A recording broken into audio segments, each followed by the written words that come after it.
Assalamu alaikum guys, welcome back to my YouTube channel Mathematics Zone.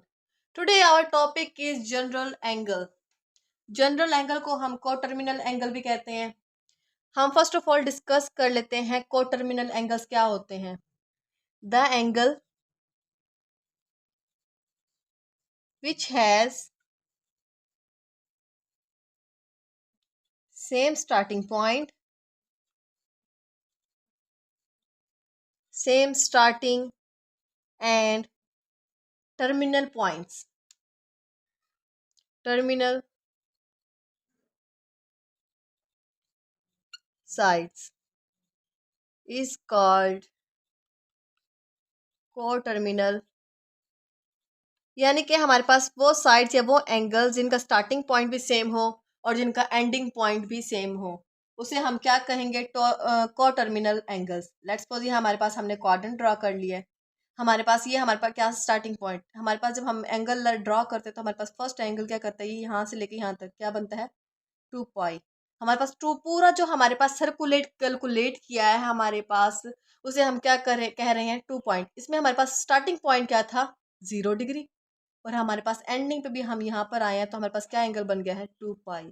यानी कि starting point भी same है और हमारे पास जो लेयर हमारे पास राउंड ऑफ होके राउंड करके बिल्कुल उसी पॉइंट पर आके स्टॉप हुई है, उसे हम क्या कह रहे हैं? Ending point.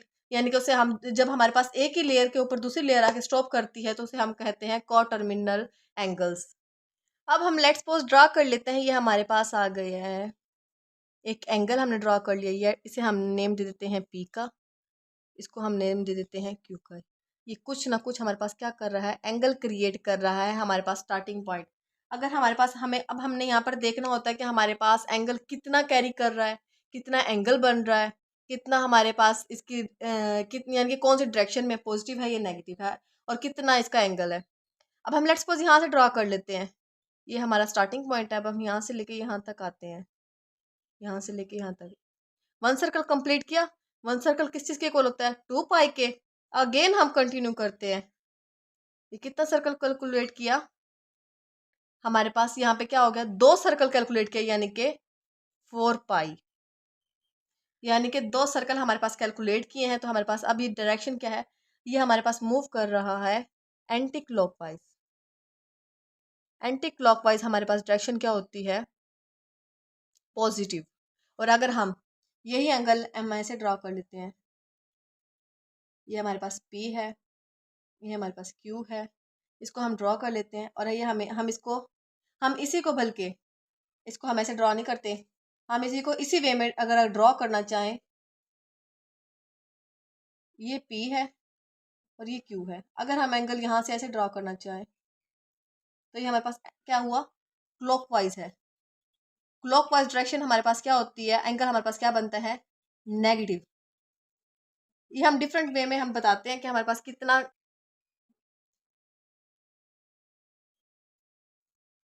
अब हम अपना क्वाड्रेंट ड्रॉ कर लेते हैं कि हमें एंगल्स का नहीं पता कि हमारे पास एंगल कितना बन रहा है। ये फर्स्ट क्वाड्रेंट था हमारे पास, ये हमारे पास सेकंड क्वाड्रेंट आ गया, ये थर्ड आ गया, उसके बाद ये क्या आ गया? फोर्थ।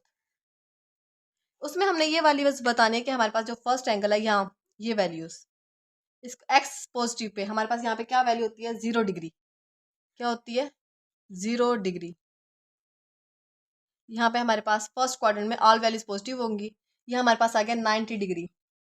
90 डिग्री, 90 डिग्री से ग्रेटर देन वैल्यू जो भी होंगी वो हमारे पास सेकंड क्वाड्रेंट में आ जाती है।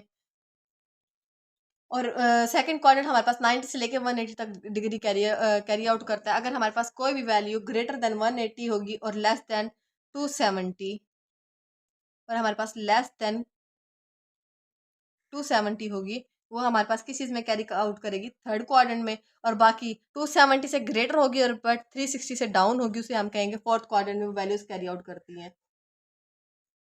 इनको हम क्वाड्रेंट एंगल भी बोल देते हैं, जिसमें हमारे पास क्या होती है वैल्यू?